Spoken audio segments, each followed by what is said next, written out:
आज की क्लास में बेटा हम डिस्कस करेंगे टॉर्क को।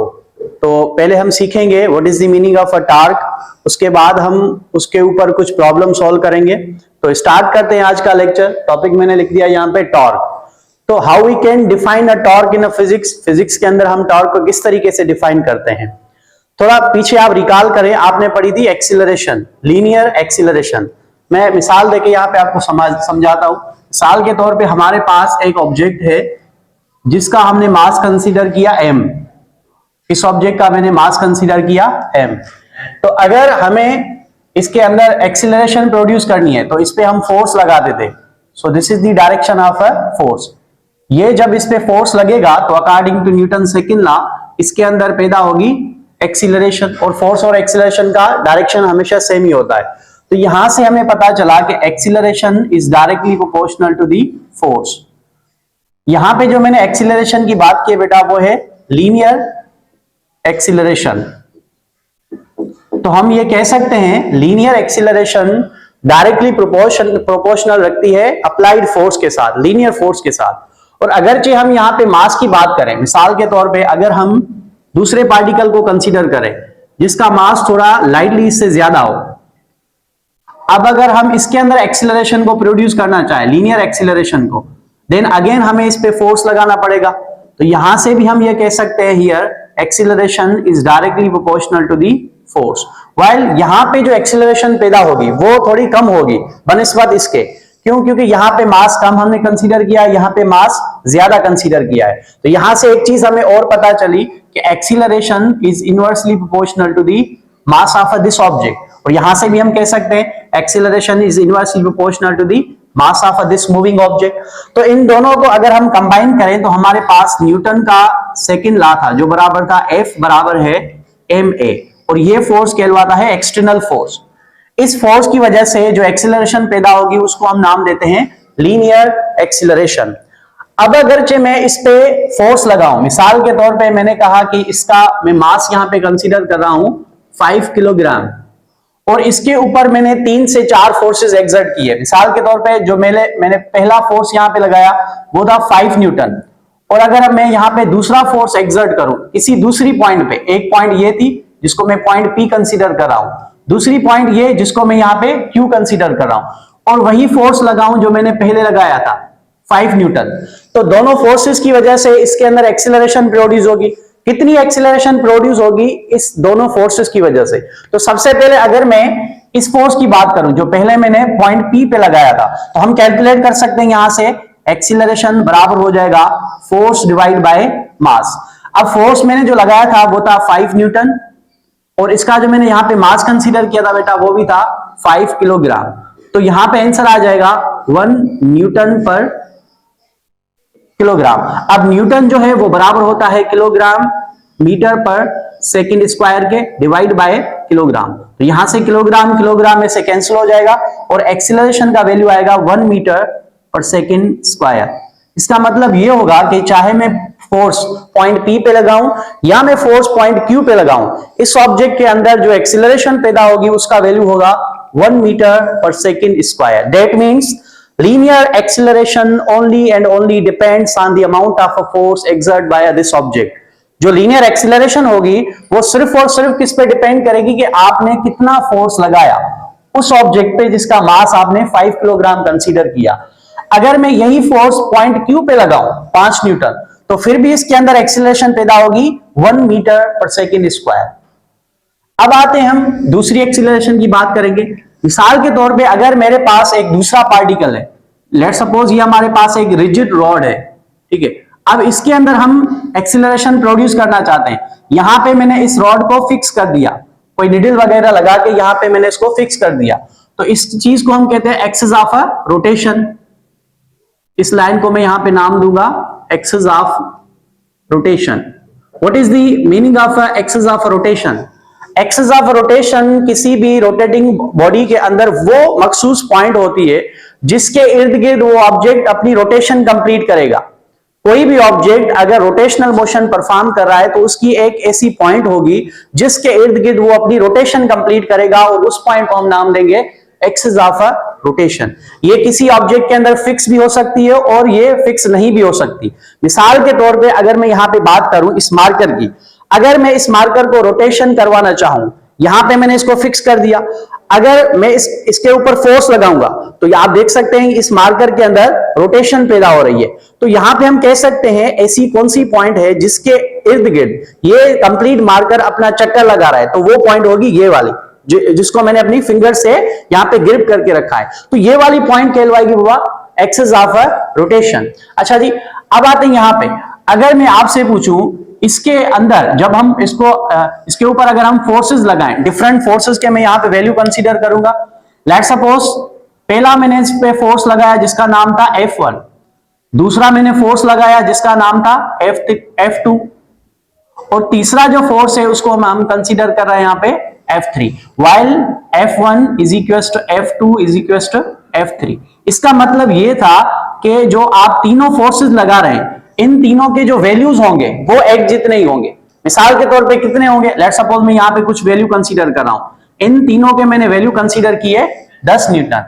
यहां पे डिफरेंस क्या है, एक जो फोर्स था F1 सपोज करें वो लग रहा है पॉइंट P पे, और ये पॉइंट P और ये पॉइंट हमने कंसीडर की, अच्छा इसको मैं P कंसीडर कर रहा हूं, P Q, और इस पॉइंट को हम नाम देंगे R। So what will be happen, क्या होगा अगर मैं पहले फोर्स की बात करूं तो पहले फोर्स की वजह से इसमें रोटेशन पैदा होगी, दूसरे फोर्स की वजह से भी रोटेशन पैदा होगी, और तीसरे फोर्स की वजह से भी रोटेशन पैदा होगी। रोटेशन का मकसद होगा कि यहां पे आप फोर्स लगा रहे हैं तो इसके अंदर रोटेशनल एक्सीलरेशन पैदा होगी। यहां पे रोटेशनल एक्सीलरेशन का मतलब है एंगुलर एक्सीलरेशन, एंगुलर एक्सीलरेशन जिसको हमने नाम दिया यहां पे रोटेशनल एक्सीलरेशन का। तो हम देखना चाहते हैं यहां पे अगर हमने तीन फोर्सेस लगाए जो बराबर थे 10 न्यूटन के, तो क्या यहां पे जितनी एंगुलर एक्सीलरेशन F1 की वजह से पैदा होगी, क्या उतनी F2 की वजह से, क्या उतनी F3 की वजह से होगी। तो जब आप ऐसा करके देखेंगे तो आप चेक करेंगे कि सबसे ज्यादा जो एक्सीलरेशन पैदा होगी यहां पे वो होगी F3 की वजह से। मैं यहां पे कंसीडर कर रहा हूं अगर F1 की वजह से जो एक्सीलरेशन पैदा हुई इसको नाम दे दिया मैंने अल्फा 1 का, और इसकी एक्सीलरेशन को हम नाम देंगे अल्फा 2, और ये हो जाएगी अल्फा 3। अब मैं यहां पे ये कह रहा हूं कि alpha 3 is greater than alpha 2 and alpha 2 is greater than alpha 1। हालांकि मैंने जो फोर्सेस लगाए थे उनका वैल्यू कितना था 10 न्यूटन। मैंने यहां पे किया क्या, मैंने सिर्फ ये किया कि जो पॉइंट थी line of action of force, जिस पॉइंट में मैं फोर्सेस लगा रहा हूं उन पॉइंट्स को मैंने चेंज कर दिया। तो यहां पे हम कह सकते हैं ये वाली जो एक्सीलरेशन है जिसका नाम हम एंगुलर एक्सीलरेशन या रोटेशनल एक्सीलरेशन रख रहे हैं ना, वो सिर्फ फोर्स पे डिपेंड नहीं करेगी। अब यहां पे देखें, यहां वाली जो फोर्स थी वो सिर्फ डिपेंड कर रही थी, सॉरी एक्सीलरेशन डिपेंड कर रही थी फोर्स पे, और यहां पे जो रोटेशनल एक्सीलरेशन है बेटा वो सिर्फ फोर्स पे डिपेंड नहीं कर रही है, उसके साथ साथ इस चीज पे भी डिपेंड करेगी कि आप फोर्स किस पॉइंट पे लगा रहे हैं। अगर आप रोटेटिंग ऑब्जेक्ट्स के ऊपर जो फोर्स लगा रहे हैं वो उस एक्सिस के करीब होगा, जैसे यहां पे देखें ये वाली जो पॉइंट है ये एक्सिस के बिल्कुल करीब है तो इस पे रोटेशन कम पैदा हो रही है। अगर आप फोर्स Q पे लगाएंगे तो रोटेशन थोड़ी सी ज्यादा पैदा होगी, अगर वही फोर्स अगर आप R पे लगाएंगे तो फोर्स उससे ज्यादा यानी कि रोटेशन जो होगी वो उससे ज्यादा प्रोड्यूस होगी। अच्छा, तीसरी बात हम इसमें इंक्लूड करेंगे, अगरचे मैं इसी पॉइंट पे जिसको मैंने कंसीडर किया था पॉइंट R, अगर इसके ऊपर कुछ इस तरीके से मैं फोर्स लगाऊं, लेट्स सपोज फोर्स का डायरेक्शन मैंने ये कंसीडर कर दिया, इसको मैं नाम दे रहा हूं यहां पे F4 का। तो जब अगर मैं इस पॉइंट पे इस तरीके से फोर्स लगाऊं, इसका मतलब क्या हुआ, यहां पे मैंने F3 और F4 जो दोनों फोर्सेस लिए थे उन दोनों के वैल्यूज भी सेम है और लोकेशन भी सेम है। यानी कि अगर आप चेक करें F3 कहां पे लगेगा फोर्स, पॉइंट R पे, और F4 भी कहां पे लगेगा। लेकिन लॉजिकली ये होगा कि एक फोर्स यहां पे इसके अंदर रोटेशन पैदा करेगा और एक फोर्स की वजह से यहां पे कोई भी रोटेशन पैदा नहीं होगी। तो यहां पे मैं बताता जाऊं आपको कि F3 जो है बेटा वो एक्सीलरेशन प्रोड्यूस करेगा, लेकिन F4 की वजह से यहां पे कोई भी एक्सीलरेशन पैदा नहीं होगी। इसका मतलब यह हो सकता है कि एंगुलर एक्सीलरेशन यहां पे एक तो फोर्स पे डिपेंड करेगी, उसके साथ साथ फोर्स आप किस पॉइंट पे लगा रहे हैं उसकी लोकेशन पे, और उसके साथ साथ उस फोर्स के डायरेक्शन पे भी डिपेंड करेगी। तो अगर कोई एक्सीलरेशन इतने सारे फोर्सेस के टर्मिनोलॉजी पे डिपेंड करे तो उस क्वांटिटी को हम क्या नाम देंगे? तो हमारा जो टॉपिक था टॉर्क, वही चीज जो है ना यहां पे, अगर आप पी क्यू आर की बात करें तो यहां पे हम फोर्सेस लगा रहे हैं, किस वजह से? ताकि इसके अंदर रोटेशन पैदा हो। मिसाल के तौर पे यहां पे मैं समझा रहा हूं आपको, मैंने पहला फोर्स यहां पे लगाया तो यहां पे रोटेशन पैदा हुई, उतना ही फोर्स मैं यहां पे लगाऊंगा फिर से रोटेशन पैदा होगी, फिर उतना ही फोर्स मैं यहां पे लगाऊंगा फिर इसके अंदर रोटेशन पैदा होगी। मैं आपको यह समझाना चाह रहा हूं कि इस मार्कर के अंदर एंगुलर एक्सीलरेशन पैदा होने वाली है फोर्स की वजह से। वो किस चीज पे डिपेंड करेगी? सिर्फ फोर्स पे या लोकेशन पे? तो एक चीज तो फोर्स लगना चाहिए, दूसरी चीज ये कि आप कहां पे फोर्स लगा रहे हैं। अब देखिए, अगर मैं यहां पे फोर्स लगाऊं तो इसके अंदर रोटेशन पैदा होगी, वो फोर्स ये था F3 वाला। अगर वही फोर्स मैं इस तरीके से लगाऊं इस पे, तो देखें there is no any acceleration, इसके अंदर कोई भी रोटेशन पैदा नहीं हो रही, हालांकि मैं फोर्स लगा रहा हूं, यहां पे मैंने फोर्स एक्सर्ट किया था। तो ऐसा ये कौन सा फोर्स है जो कभी रोटेशन पैदा कर रहा है, कभी रोटेशन इसके अंदर नहीं पैदा हो रही? इस फोर्स को हम नाम देते हैं टॉर्क। क्या नाम देते हैं इसको? टॉर्क। सो टॉर्क को कुछ इस तरीके से डिफाइन किया जाता है बेटा। अगर मैं यहां पे टॉर्क को डिफाइन करना चाहूं सिंपली, सो यहां से हमें एक चीज पता चली कि angular acceleration, angular acceleration depend करेगी कुछ चीजों पे, डिपेंड्स ऑन। नंबर फर्स्ट जो हमने पॉइंट यहां पे सीखी वो था magnitude of a force, magnitude of a force, जितना फोर्स आप ज्यादा लगाएंगे उस पर ये डिपेंड करेगी। नंबर सेकंड जो पॉइंट थी वो थी location of a force, force की जो लोकेशन है कहां से? Relative to axis of rotation, very important, axis of rotation, यानी कि आप फोर्स की जो लोकेशन मेजर करेंगे कहां से देखेंगे? From its axis of rotation. ये अगर फोर्स आप देखें तो एक्सिस से बहुत करीब है, लेकिन अगर आप फोर्स आर को देखें जो आर वाली पॉइंट पे लग रहा है, तो यहां से अगर आप दूरी चेक करें तो ये ज्यादा हो जाएगी, यानी कि ये फोर्स एक्सिस से थोड़ा दूर लग रहा है, ये थोड़ा करीब और ये बिल्कुल करीब लग रहा है, तो शायद इसकी वजह से रोटेशन कम होती होगी, आगे चल के सीखेंगे। नंबर थर्ड जो पॉइंट हमने सीखी बेटा वो था डायरेक्शन। किस चीज का direction? Direction of a force relative to axis of a rotation. यहां से हमने यह सीखा कि एंगुलर एक्सीलरेशन तीन चीजों पे डिपेंड कर रही है, magnitude of a force, location of a force relative to the axis of rotation and direction of a force relative to the axis of a rotation। अब क्या ऐसी कोई क्वांटिटी है जो इन तीनों चीजों पे डिपेंड करे? बेटा उसी क्वांटिटी को हम नाम देते हैं torque. So what is the meaning of a torque? Torque वो फोर्स है जिसकी वजह से किसी भी रोटेटिंग ऑब्जेक्ट के अंदर एंगुलर एक्सीलरेशन पैदा होगी। जैसे कि मैंने यहां पे आपको बताया था कि लीनियर एक्सीलरेशन आप किसको कहते हैं? लीनियर एक्सीलरेशन आप उस एक्सीलरेशन को कहते हैं जो पैदा होगी उस फोर्स की वजह से जो यहां पे लगेगा इस मास पे। ऐसा ही है ना, यहां पे आप फोर्स लगाएंगे तो क्या पैदा होगा? एक्सीलरेशन। तो उसी एक्सीलरेशन, हमने कहा ये जो एक्सीलरेशन पैदा हुई थी किस वजह से पैदा हुई थी? इस फोर्स की वजह से। तो हम कह रहे हैं यहां पे भी तो एक्सीलरेशन पैदा होगी ना जब आप इसको घुमाएंगे।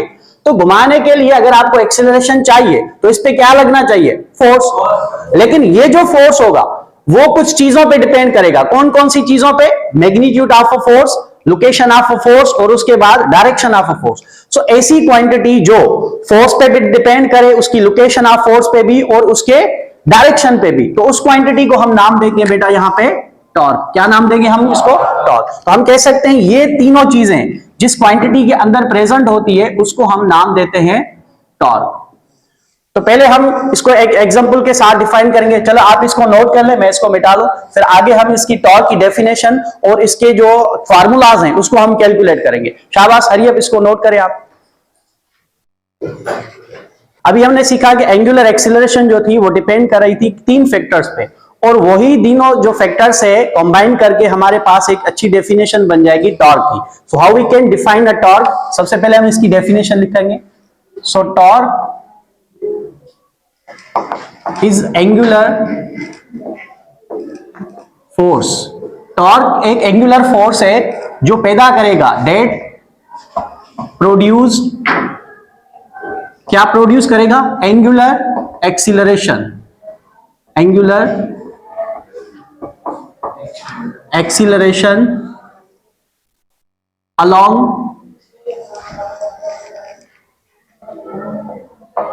the axis of rotation, along the axis of rotation. तो टॉर्क हमारे पास एक एंगुलर फोर्स है जो प्रोड्यूस करेगा एंगुलर एक्सीलरेशन किसी ना किसी अलोंग एक्सिस के, ठीक है। उसके बाद हमने ये सीखा कि टॉर्क जो था वो डिपेंड करेगा, it depends on magnitude of a force, magnitude of force. उसके साथ साथ हमने सीखा बेटा कि location of a force, force आप किस पॉइंट पे लगा रहे हैं उसकी लोकेशन कहां से मेजर करेंगे? Location of a force relative to axis of a rotation and direction of a force relative to axis of rotation। तो इस तरह से आप टॉर्क को डिफाइन कर सकते हैं कि टॉर्क हमारे पास एक एंगुलर फोर्स है जिसकी वजह से एंगुलर एक्सीलरेशन पैदा होगी जो डिपेंड करेगी उस पे लगने वाले फोर्स के वैल्यूज पे, वो कहां पे लग रहा है उसकी लोकेशन पे, और उसके साथ साथ the direction of a force with respect to the axis of a rotation। ये तीनों चीजें मिलके हम कहलाती है यहाँ पे टॉर्क। बेसिकली अगर आप टॉर्क को देखें तो टॉर्क वर्ड का मतलब होता है ट्विस्ट, TWIST, ट्विस्ट, किसी चीज के अंदर ट्विस्ट पैदा करना। अब ट्विस्ट जो वर्ड है ये लैटिन लैंग्वेज जो है उसमें से लिया गया है। ये बिल्कुल ऐसे ही है जैसे आप फोर्स को डिफाइन करते हैं। मिसाल के तौर पे अगर मैं आपसे पूछूं कि आपने लोअर क्लासेस में फोर्स को कैसे डिफाइन किया था, तो आप कहेंगे फोर्स को हमने डिफाइन किया था पुश आर पुल। ये आपने पढ़ी होगी डेफिनेशन, पुश या पुल, किसी चीज को आप खींचे या धक्का दें उस चीज को, पुश या पुल, उसको आप फोर्स कहते हैं। यहां पे हमने लफ्ज लिखा है यहाँ पे टॉर्क। तो टॉर्क को आप उसी तरीके से डिफाइन कर सकते हैं जैसे आपने पढ़ा था पुश और पुल। तो जैसे फोर्स को आप पुश और पुल कहते थे वैसे ही आप टॉर्क को कह सकते हैं एज अ ट्विस्ट। अब ये ट्विस्ट किस वजह से पैदा होगा? उसकी वजह थी एंगुलर एक्सीलरेशन। जब ये पैदा होगा तो उसकी वजह से एंगुलर एक्सीलरेशन ऑब्जेक्ट्स के अंदर प्रोड्यूस होगी। अब हम इसके फार्मूलाज के ऊपर बात करेंगे, हाउ वी कैन कैलकुलेट। अगर किसी ऑब्जेक्ट पे ये चीज हम लगाएं एंगुलर फोर्स तो उसकी वजह से एंगुलर एक्सीलरेशन पैदा होगी। अब इसको हम किस तरीके से कैलकुलेट कर सकते हैं? तो कैलकुलेशन करने के लिए हमारे पास कुछ फार्मूलाज होने चाहिए। तो हम सबसे पहले इसके फार्मूलाज को ड्राइव करेंगे। पहले मैं यहाँ पे इसका जो कॉमन एग्जांपल है उसको बेटा यहाँ पे मैं कंसीडर करूंगा। इसको मैं मिटा लूं यहां से। मैं इसका जो कॉमन एग्जांपल था उसको यहाँ पे कंसीडर करूंगा। यहाँ पे हमारे पास जो टॉर्क का कॉमन एग्जांपल है वो है हमारे पास डोर। दरवाजे को आप देखते हैं कि जब हम दरवाजे को खोलते हैं, अगर एक ही दरवाजे पे डिफरेंट पोजीशन पे हम फोर्सेस लगाएं तो उसके अंदर जो रोटेशन होगी वो अलग किस्म की होगी, अलग अलग तरीके की एंगुलर एक्सीलरेशन पैदा होगी। मिसाल के तौर पे यहाँ पे मैं सबसे पहले एक डोर को कंसीडर करूंगा। ये मैंने एक लाइन खींची यहाँ पे, ये वो लाइन होगी जहां से दरवाजे को आप रोटेट करवा सकते हैं। तो इस लाइन को मैं यहाँ पे नाम दूंगा बेटा एक्सिस ऑफ रोटेशन। और यहां पे एक हम दरवाजा कंसीडर करेंगे। मैं इसकी लिटिल बिट ड्राइंग यहां पे ड्रा करूंगा। तो ये हमने कंसीडर किया एक डोर। थोड़ी अच्छी सी ड्राइंग बनाएंगे इसकी। ओके,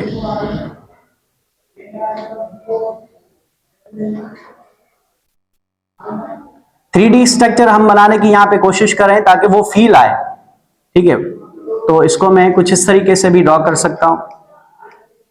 ओके, तो ये हमारे पास एक दरवाजा यहां पे हमने ड्रॉ किया और इसकी साइड में यहां पे आपको पता है ये जो दरवाजा होगा उसके अंदर जो है ना यहां पे हिल्स लगी होती है, छोटी छोटी सी कील्स लगी होती है जिसकी वजह से ये कनेक्ट होता है यहां पे। तो इसको भी मैं यहां पे कोशिश करता हूं ड्रॉ करने की। तो ये वो साइड हो गई जिसके साथ ये दरवाजा यहां पे कनेक्ट होगा। ओके अब आते हैं इस दरवाजे के ऊपर अगर हम फोर्सेस लगाएं, मैं यहाँ पे 3 फोर्सेस कंसीडर करूंगा और उसकी वजह से इस दरवाजे के अंदर जो रोटेशन पैदा होगी उसको हम चेक करेंगे। सबसे पहले जो ये मैं यहाँ पे फोर्स लगाऊंगा वो बिल्कुल ऐसे ही होगा। अगर दरवाजा बिल्कुल इस तरीके से, जैसे मिसाल के तौर पर आप किताब दे मुझे, अगर ये दरवाजा मैंने यहां पे कुछ इस तरीके से कंसीडर किया, मैंने इसको यहां पे लॉक कर दिया, सबसे पहला जो मैं फोर्स लगाऊंगा इस पे वो इस तरीके से होगा, इस तरीके से। अगर मैं दरवाजे पे इस तरीके से फोर्स लगाऊं तो यहां पे आप देख सकते हैं ये वो पॉइंट्स थी जहां पे इस दरवाजे को मैंने फिक्स कर दिया। अब ये दरवाजा या तो बाहर की तरफ खुल सकता है या अंदर की तरफ बंद हो सकता है, लेकिन मैं यहां पे इस पे फोर्स लगा रहा हूं कुछ इस तरीके से, चाहे आप इसको अंदर की तरह धकेलें या इसको बाहर खींचे, दोनों केसेस में आप देख रहे हैं इस दरवाजे के अंदर किसी भी किस्म की कोई रोटेशन पैदा नहीं हो रही। तो मैं अगर उस फोर्स को यहां पे ड्रॉ करना चाहूं, जो मैंने पहला फोर्स इस पे लगाया बेटा, जिसको मैंने F1 का नाम दिया, तो पहला फोर्स बिल्कुल इस तरीके से होगा, तो ये था F1। क्या इसकी वजह से इस दरवाजे के अंदर कोई रोटेशन पैदा हुई? हम कहेंगे इसकी वजह से एक्सीलरेशन पैदा होगी 0। दूसरा फोर्स मैं कुछ अलग तरीके से लगाऊंगा। मिसाल के तौर पे अगर इस दरवाजे को मैंने यहां से फिक्स कर दिया तो ये हो गई इसकी एक्सिस ऑफ रोटेशन। अगर मैं इस दरवाजे को इस जगह पे फोर्स लगाऊं, यानी कि यहां से अगर मैं फोर्स लगाऊं जहां पे ये रोटेट कर सकता है, तो इस जगह पे फोर्स लगाने की वजह से फिर से इसके अंदर कोई रोटेशन पैदा नहीं होगी, चाहे मैं फोर्स अंदर की तरफ से लगाऊं, चाहे फोर्स में बाहर की तरफ से लगाऊं। तो दूसरा जो मैंने यहां पे फोर्स कंसीडर किया वो बिल्कुल इस लाइन से क्रॉस कर रहा है, तो हम कह सकते हैं जो दूसरा हमने फोर्स कंसीडर किया बेटा, उसको मैं यहां पे नाम दूंगा F2 फोर्स। तो F2 फोर्स की वजह से भी कोई एक्सीलरेशन पैदा नहीं होगी, एंगुलर एक्सीलरेशन की बात कर रहे हैं। अब आते हैं F3 फोर्स में कुछ इस तरीके से लगाऊंगा इस पे, ताकि इसके अंदर ज्यादा से ज्यादा एक्सीलरेशन पैदा हो। अब मैंने आपको पढ़ाया था अगर मैं फोर्स यहां पे लगाऊंगा तो ये दरवाजा घूमेगा, यहां पे लगाऊंगा फिर भी घूमेगा, अगर मैं यहां पे लगाऊंगा तो सबसे ज्यादा घूमेगा। अभी हमने पढ़ा था एंगुलर एक्सीलरेशन के अंदर। तो अगर मैं फोर्स कुछ इस तरीके से लगाऊं तो इसके अंदर ट्विस्ट आएगा, और ट्विस्ट का नाम क्या था बेटा? टॉर्क। तो इसकी वजह से ये जो फोर्स है ये इसको घुमाने की कोशिश कर रहा है, और घुमाने का मकसद होगा इसके अंदर एंगुलर एक्सीलरेशन पैदा होगी, और इसी चीज को तो हम टॉर्क कहते हैं। तो हम कहेंगे अगर मैं इसको इस तरीके से फोर्स, अगर मैं अंदर की तरफ से फोर्स लगाऊंगा या फिर बाहर की तरफ फोर्स लगाऊं, दोनों केसेस में इसके अंदर एक्सीलरेशन सबसे ज्यादा पैदा होगी। तो तीसरा जो फोर्स था वो कुछ इस तरीके से मैंने इसको लगाया, ये वाला जो फोर्स था इसको मैं नाम दूंगा यहां पे F3, और F3 की वजह से जो एक्सीलरेशन पैदा होगी वो सबसे ज्यादा होगी, लार्जर इन वैल्यू। तो इसका वैल्यू सबसे ज्यादा होगा। अब इन चीजों को समझेंगे कि हमने फोर्स F1 और F2 तो लगाया था, लेकिन उसकी वजह से इसके अंदर एंगुलर एक्सीलरेशन का जो वैल्यू था वो 0 आया था। हालांकि यहां पे हमने फोर्सेस लगाए, तीनों फोर्सेस इक्वल इन मैग्नीट्यूड थे, तीनों के वैल्यूज भी बराबर थे, 10-10 न्यूटन मैंने इस पर फोर्स लगाया, लेकिन एक फोर्स जो था जिसकी वजह से रोटेशन पैदा हुई, रिमेनिंग 2 फोर्सेस की वजह से यहां पे कोई भी रोटेशन पैदा नहीं हुई। तो इसकी वजह क्या थी, इसको समझने के लिए मैं यहां पे एक दूसरा एग्जांपल कंसीडर करूंगा बेटा। So let's suppose we have a rigid object. यहां पे मैं एक रिजिड ऑब्जेक्ट को कंसीडर करूंगा, ये लाइन कहलवाएगी Z एक्सिस, इसको मैं नाम दे रहा हूं यहां पे Y एक्सिस, और इसको नाम दे रहा हूं मैं यहां पे X एक्सिस। वैसे बेसिकली आप इसको X, इसको Y, उसको Z कंसीडर करते हैं, तो मैंने इनके नाम चेंजेस कर दिए। अब यहां पे मैं एक रिजिड ऑब्जेक्ट को कंसीडर करूंगा, आर्बिट्ररी रिजिड ऑब्जेक्ट होगा यहां पे। तो इसको कुछ इस तरीके से मैं यहां पे ड्रॉ कर सकता हूं, ये किसी भी शेप में हो सकता है। तो लेट्स सपोज ये मैंने ऑब्जेक्ट यहां पे कंसीडर किया जिसकी किसी भी रैंडम पॉइंट पे, मिसाल के तौर पे ये वाली पॉइंट, और इस पॉइंट को मैं यहां पे कंसीडर कर रहा हूं पॉइंट P। इस पॉइंट P पे मैं फोर्स लगाना चाह रहा हूं, और जो फोर्स लगेगा वो X और Y प्लेन के बीच में होगा। मिसाल के तौर पे यहां पे मैं फोर्स कुछ इस तरीके से ड्रॉ कर रहा हूं, तो ये वो फोर्स है जो इस पॉइंट P पे लग रहा है।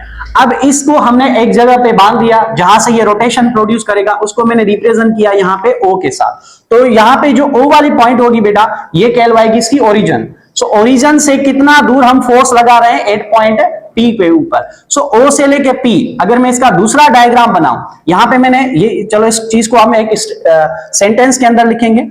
यहां पे मैंने कंसीडर किया है, कंसीडर रिजिड ऑब्जेक्ट जो कि मूव कर सकता है which is free to rotate along z axis. मैंने ये कंसीडर किया एक रिजिड ऑब्जेक्ट जो फ्रीली मूव कर सकता है z एक्सिस के अलोंग। फिर हमने क्या किया, यहां पे अ फोर्स इज अप्लाइड, हमने इस पे फोर्स लगाया किस पॉइंट पे, applied at point P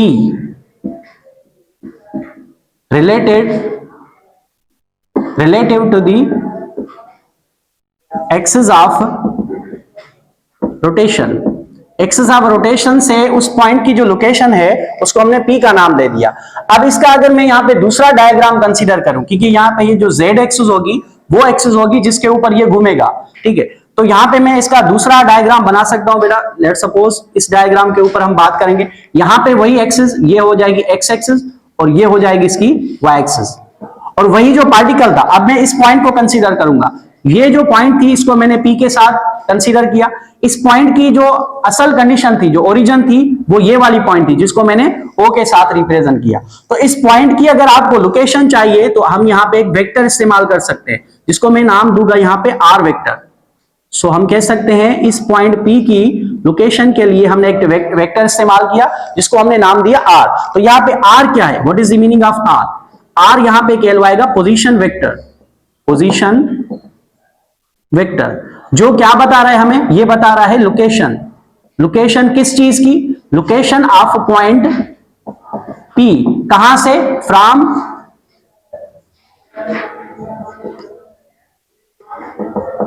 its origin. Origin से इसकी लोकेशन हमें बताने वाला जो वेक्टर है बेटा उसको हमने कंसीडर किया R। अब मैंने यहां पे एक फोर्स लगाया था और फोर्स का जो डायरेक्शन था वो कुछ इस तरीके से मैंने कंसीडर किया। सो this is the direction of a force, ठीक है। थोड़ा इसको अच्छे तरीके से लिखेंगे तो ये हो गया पहला फोर्स, ठीक है, और ये हो गई फोर्स का डायरेक्शन मैंने ये कंसीडर किया। अगर आप गौर से देखें इस लाइन को मैं अगर एक्सटेंड करूं, so there must be some angle, यहां पे कुछ एंगल बन रही है थीटा। तो अगर आप देखें तो ये जो फोर्स था वो x और y के बीच में लग रहा है। तो जब भी फोर्स x और y के बीच में हो तो हम उससे रिजोल्व करते हैं इन कंपोनेंट्स, यानी कि आप ये कह सकते हैं यहां पे फोर्सेस के दो कंपोनेंट बनेंगे, एक x वाला कंपोनेंट बनेगा और दूसरा y वाला कंपोनेंट बनेगा। अगर मैं इसी पॉइंट को यहां पे तीसरे डायग्राम के जरिए लिखूं ताकि चीजें थोड़ी अच्छी तरीके से हमें समझ में आए, तो ये वाली जो पॉइंट थी बेटा,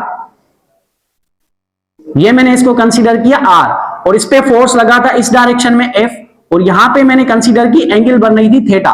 तो यहां पे फोर्सेस के दो कंपोनेंट बनेंगे, एक कंपोनेंट बनेगा ये जिसको मैं रिप्रेजेंट कर रहा हूं FR के साथ, और दूसरा कंपोनेंट बनेगा ऊपर जिसको हम नाम देंगे FT के साथ। What is the meaning of FR? FR को हम कंसीडर कर सकते हैं radial component of a force, component of force. What is the meaning of radial component of force? ये कंपोनेंट फोर्स का वो है जो बिल्कुल इसकी जो सेंट्रल वाली पॉइंट थी उसके साथ पैरेलल है, तो इसको आप रेडियल कंपोनेंट भी कह सकते हैं। FT का मतलब क्या था? FT का मतलब होता है tangential component, tangential component of force.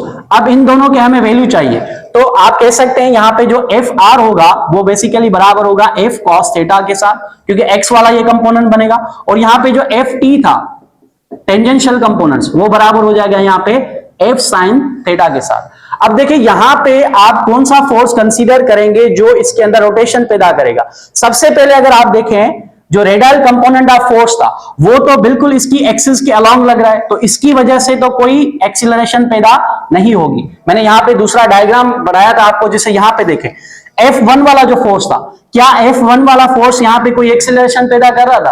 Answer था नो।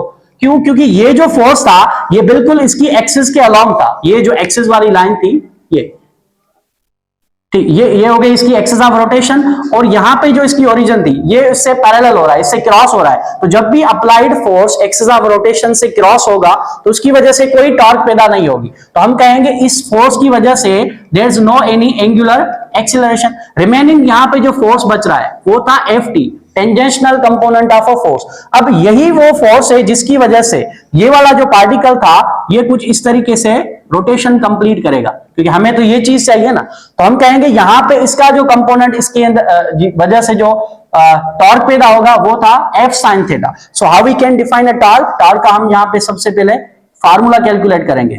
फार्मूला, तो जो टॉर्क था बेटा वो डिपेंड कर रहा था सबसे पहले मैग्नीट्यूड ऑफ फोर्स पे, magnitude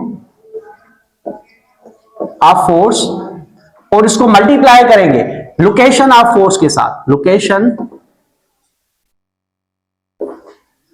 of a force related to the axis of rotation.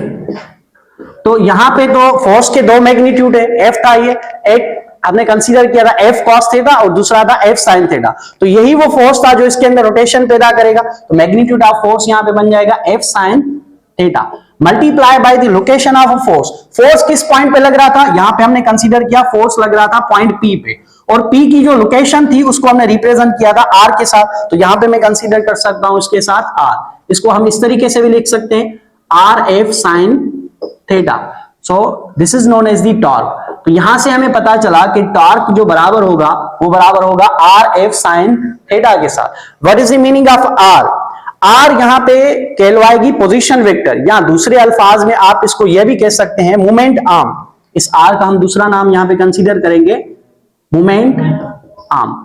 ये मोमेंट आर्म क्या चीज होती है? मोमेंट आर्म बेसिकली वो परपेंडिकुलर डिस्टेंस होगा जो आप कंसीडर करेंगे line of action of forces से लेके उस पॉइंट तक जहां पे एक्सिस ऑफ रोटेशन थी। अब ये line of action of forces क्या है यहां पे मैं समझाऊंगा बेटा। यहां पे जो मैंने फोर्स लगाई थी, यहां से देखिए ये वाली जो पॉइंट थी ये कहलवाएगी line of action of a force, line of action of force. वो पॉइंट जिस पे फोर्स लगेगा वहां से एक आप पैरेलल लाइन खींचें, उस लाइन को हम नाम देंगे line of action of a force. तो इस पॉइंट से लेके उस पॉइंट तक का डिस्टेंस, परपेंडिकुलर डिस्टेंस जो ओरिजिन से स्टार्ट हुआ था एक्सिस ऑफ रोटेशन, ये वाली पॉइंट यहां से लेके यहां तक वाला जो डिस्टेंस था, इसी को हमने नाम दिया था यहां पे आर, जिसका नाम था moment arm. What is the meaning of F sine theta? F sine theta is the perpendicular components of a force. ये हमने जो फोर्स यहां पे कंसीडर किया वो कंपोनेंट था फोर्स का जो परपेंडिकुलर था इस आर के साथ। मिसाल के तौर पे अगर आप देखें तो ये आर थी इस तरीके से, और हमने जो फोर्स का कंपोनेंट लिया है यहां पे वो ये वाला लिया है जिसको हमने नाम दिया था एफ टी का। अब देखें इसके बीच में एंगल कितनी बनेगी यहां पे 90।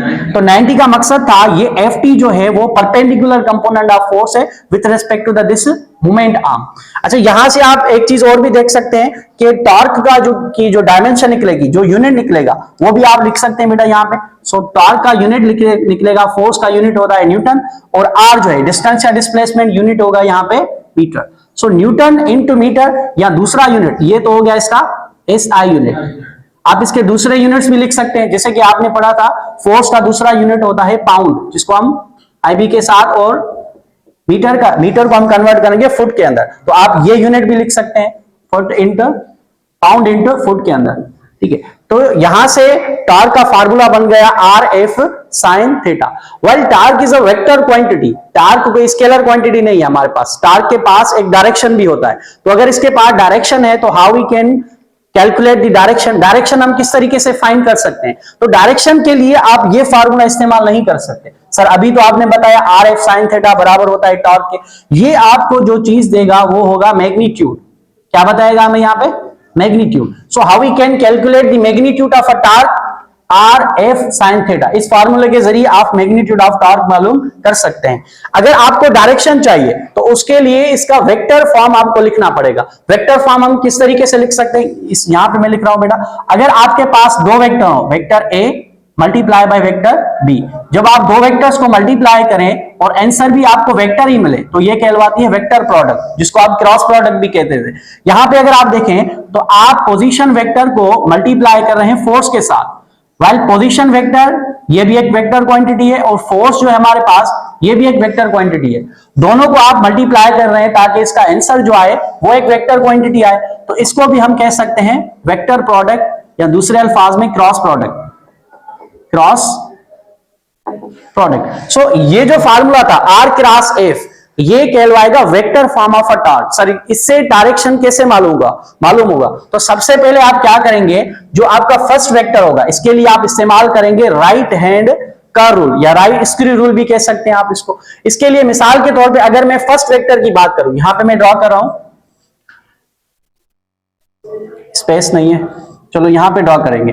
अगर ये पहला वेक्टर था जिसको मैं आर कंसीडर कर रहा हूं और दूसरा वेक्टर ये हो गया जिसको हम एफ कंसीडर कर रहे हैं, तो यहां पे टॉर्क का डायरेक्शन क्या बनेगा? तो सबसे पहले आप फिंगर को रखेंगे फर्स्ट वेक्टर की तरफ और फिर इसको कर्ल करेंगे अलोंग दी सेकंड वेक्टर। अब सेकंड वेक्टर यहां पे फोर्स है, तो पहले फिंगर को आप फर्स्ट वेक्टर की तरफ रखेंगे, फिर इसको कर्ल करेंगे in the direction of a second vector. उस वक्त जो स्तंभ का डायरेक्शन होगा वही डायरेक्शन कहलवाएगा डायरेक्शन ऑफ अ टॉर्क। मिसाल के तौर पे यहां पे देखें, मैंने जब दरवाजे पे फोर्स लगाया था तो उसकी वजह से टॉर्क पैदा होगा। अब देखें दरवाजे की जो लोकेशन होगी, मिसाल के तौर पे यहां से लेके यहां तक, ये होगी इसकी मोमेंट आर्म। और अगर फोर्स मैं इस तरीके से लगा रहा हूं दरवाजे के ऊपर, यहां इसको देखें आप, इसके ऊपर अगर मैं फोर्स कुछ इस तरीके से लगाऊं नीचे से ऊपर की तरफ, तो इसके अंदर भी टॉर्क पैदा होगा। कितना पैदा होगा आप इस तरीके से मालूम कर सकते हैं। अगर मैं आपको कहूं इसकी लेंथ जो है यहां से लेके यहां तक, ये 10 सेंटीमीटर, मैंने फोर्स लगाया 10 न्यूटन, तो आप कैलकुलेट कर सकते हैं कितना इस पे टॉर्क लगेगा। लेकिन अगर मैं आपको डायरेक्शन की बात करूं यहां से, तो डायरेक्शन के लिए सबसे पहले आप राइट हैंड की फिंगर्स जो है उसको रखेंगे आर के डायरेक्शन में। फर्स्ट वेक्टर जो था वो पोजीशन वेक्टर था बेटा, तो फिंगर को रखेंगे इस तरीके से, फिर आप इसको कर्ल करेंगे in the direction of a force. Force ऊपर की तरफ लगा था तो इस केस में फोर्स का डायरेक्शन हो जाएगा ऊपर, और इस केस में जो थंब था उसका डायरेक्शन है इनटू द बोर्ड। तो हम कहेंगे ये जो ऑब्जेक्ट के अंदर रोटेशन पैदा हो रही है, इसकी वजह से जो टॉर्क का डायरेक्शन होगा वो होगा इनटू द बोर्ड। तो इस तरीके से आप ये फार्मूला इस्तेमाल करके इसका डायरेक्शन और ये फार्मूला इस्तेमाल करके आप इसका मैग्नीट्यूड लिख सकते हैं। इसको नोट करें, फिर हम इसके ऊपर कुछ प्रॉब्लम सॉल्व करेंगे। शाबाश हरियम। तो अभी हमने बेटा टॉर्क का फार्मूला कैलकुलेट किया। तो टॉर्क का जो हमारे पास फार्मूला आया वो था tau is equals to R F sine theta. यहां पे जो आर था बेटा वो रिप्रेजेंट कर रहा था मूवमेंट आर्म को, मूवमेंट आर्म, और ये जो था एफ साइन थीटा वो हमारे पास था component of a force, component of a force that is perpendicular to the moment arm. जो मोमेंट आर्म के साथ परपेंडिकुलर हो, आप इसको इस तरीके से लिख सकते हैं। अब इस पे हम एक दो क्वेश्चन करेंगे। मिसाल के तौर पे अगर हमसे कहा जाए कि हमारे पास एक रॉड है, ठीक है, तो इसी पे हम एक क्वेश्चन ट्राई करेंगे। इस रॉड को यहां पे हमने फिक्स कर दिया, तो ये कहलवाएगी इसकी axis of rotation, axis of rotation. अगर आपसे कहा जा रहा है कि इस पॉइंट पे, जिस पॉइंट को हम कंसीडर कर रहे हैं पॉइंट P, तो एक्सिस ऑफ रोटेशन से लेके पॉइंट P तक अगर आपको कहा जाए, ये आपको डिस्टेंस बताया जा रहा है बेटा 20 सेंटीमीटर। आप एक रॉड पे 20 मीटर दूर उसकी एक्सिस से एक फोर्स लगा रहे हैं, उस फोर्स का वैल्यू आपको बताया जा रहा है। फोर्स जो है वो भी आप कंसीडर कर रहे हैं यहाँ पे 20 न्यूटन, जो कि कुछ एंगल बना रहा है with respect to the Y axis, और वो एंगल है आपके पास गिवन 30 डिग्री। तो कैलकुलेट करनी है आपको इसके अंदर जो रोटेशनल फोर्स पैदा होगा जिसका नाम टॉर्क है, वो हमें कैलकुलेट करना है। So how much torque is exerted on this point P। तो सबसे पहले अगर हमें यहाँ पे टॉर्क चाहिए तो टॉर्क का फार्मूला था आर एफ साइन थीटा। तो सबसे पहले आप अगर देखें यहाँ पे, तो इसकी जो पोजीशन वेक्टर होगी यहां से लेके यहां तक, ये बन जाएगा इसका पोजीशन वेक्टर। उसका डायरेक्शन होगा ये from O to P point. Position vector को हमने बेटा आर के साथ रखा था, वो था यहाँ पे 20 सेंटीमीटर। इसको मीटर में कन्वर्ट करने के लिए डिवाइड करेंगे 100 के साथ, तो आंसर आ जाएगा 0.2 मीटर। अब आर तो आपको मिल गया, अब आपको चाहिए फोर्स। एक चीज और नोट करें, यहाँ पे एफ साइन थीटा जो था वो वाला कंपोनेंट था जो परपेंडिकुलर था, किसके साथ? मोमेंट आर्म के साथ। तो आपको वो कंपोनेंट चाहिए यहां से जो परपेंडिकुलर होगा। तो आप कह सकते हैं यहाँ पे इसके दो कंपोनेंट बनेंगे, एक कंपोनेंट ये बनेगा एफ एक्स और दूसरा कंपोनेंट बनेगा ये जो होगा एफ वाई। तो हम यहाँ पे देख सकते हैं जो कंपोनेंट परपेंडिकुलर होगा इस आर के साथ वो होगा एफ वाई, ये वाला जो वेक्टर था जिसको हम यहाँ एफ वाई कंसीडर कर रहे थे। तो एफ वाई का वैल्यू चाहिए। अगर आप देखें तो angle, here is angle theta. Theta कौन सी एंगल होगी बेटा? This is the angle between force and moment arm. Force और मोमेंट आर्म के बीच में एंगल होगी, कौन सी angle? Smaller angle. Smaller angle का मतलब क्या होता है बेटा? ये वो एंगल होगी जो आप मेजर करेंगे, measured from positive x axis, positive x axis से मेजर करेंगे। अच्छा, पॉजिटिव एक्स एक्सिस थे तो आप इस तरीके से भी मेजर कर सकते हैं, नीचे से भी मेजर कर सकते हैं। तो डायरेक्शन कौन सा होगा? Positive x axis along anti clockwise direction, anti clock wise direction. ये एंगल मालूम करने का आपके पास तरीका होगा। तो सबसे पहले आपको बताया जा रहा है कि ये जो एंगल होगी ये आप कहां से मेजर करेंगे? From positive x axis. तो ये वाली लाइन जो होगी वो पॉजिटिव एक्स एक्सिस होगी, तो यहां से आप मेजर करेंगे। कैसे मेजर करेंगे? Anti clockwise. तो एंटी क्लॉकवाइज डायरेक्शन ये बनेगा। तो आपको एंगल ये चाहिए, जो आपको गिवन है एंगल, वो यहां पे आप पुट नहीं करेंगे क्योंकि ये जो थीटा है वो स्मॉलर एंगल है। तो आपको पता है बेटा, अगर ये एक्स और वाई के बीच में एंगल होती है कंप्लीट 90। अब देखिए यहां से लेके यहां तक अगर ये एंगल 30 बन गई तो ये कितनी हो जाएगी? ये एंगल हो जाएगी 90 माइनस में थीटा। अब थीटा यहां पे कितनी गिवन है आपको? 30। तो आप रखेंगे 90 माइनस में 30, कितना हो जाएगा? ये 60। तो इसका मतलब ये था, अगर एंगल ये 30 के बराबर थी तो ये वाली एंगल कितनी होगी यहाँ पे? 60। तो हम यहाँ पे एंगल कंसीडर करेंगे 60 डिग्री। तो अब इसको हम वैल्यूज के अंदर सब्स्टिट्यूट करेंगे। आर का वैल्यू बेटा हमें पता चल गया, जो था 0.2 meter multiply by F. F कितना लगाया जा रहा है यहाँ पे? एफ का वैल्यू है 20। एफ रखेंगे 20 साइन। एंगल कितनी है यहाँ पे? एंगल हमने कंसीडर किए यहाँ पे 60 डिग्री। सो ये हो जाएगी साइन 60। फर्दर इसको सॉल्व करेंगे न्यूटन, तो ये हो जाएगा 0.2 मल्टीप्लाई बाय साइन 60 बराबर होती है radical 3/2। So multiply by 20 multiply by under root 3/2। Unit हम यहां से बाहर रख सकते हैं, न्यूटन इंटू मीटर। तो 2 का टेबल इस पे लगेगा 10 time. 10 multiply by 0.2, so it will come out to be 2 into 10। 2 multiply by radical 3 newton into meter. तो इसके ऊपर जो टॉर्क लगेगा बेटा वो होगा 2 multiply by radical 3 newton into meter. इतना टॉर्क लगेगा इसके ऊपर। अच्छा, ये जो हमने यहाँ पे फार्मूला लिखा है, टाउ बराबर है आर एफ साइन थीटा। ऐसा भी हो सकता है कि टॉर्क जो है वो आप इस तरीके से भी रख सकते हैं, R sine theta into F.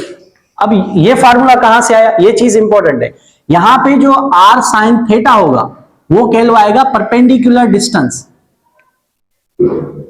Perpendicular distance from line of action of force, line of action of force to the axis of rotation. अब ये चीज हमें समझनी चाहिए। वहां पे हमने इस्तेमाल किया था आर एफ साइन थीटा और यहां पे हम इस्तेमाल कर रहे हैं आर साइन थीटा। एफ क्या था? एफ वही फोर्स था जो आप लगाएंगे। इसको हमने नाम दिया था बेटा अप्लाइड फोर्स का। तो इसको हम डायग्राम के जरिए समझेंगे कि ये फार्मूला कहां से आया। मिसाल के तौर पे मैं अगर आपसे कहूं, ये वाली जो पॉइंट थी इसको मैंने पॉइंट पी कंसीडर किया था। अगर यहां पे आप फोर्स कुछ इस तरीके से लगा रहे हैं, this is the direction of a force, इसकी ये ओरिजिन होगी यहां पे, ठीक है। तो अगर आप इसको आर कंसीडर कर रहे हैं और ये एफ होगा, तो आप ये भी कह सकते हैं ये वाली जो पॉइंट थी ये होगी line of action of force. अगर मैं इसको पीछे की तरफ खींचूं कुछ इस तरीके से, तो यहां से लेके यहां तक ये वाला जो डिस्टेंस होगा ये कहलवाएगा परपेंडिकुलर डिस्टेंस, और इसी को हम मोमेंट आर्म का नाम देते हैं। सो ये बराबर था आर परपेंडिकुलर हो जाएगा आर साइन थीटा, जिसको हम नाम देंगे यहां पे मोमेंट आर्म का।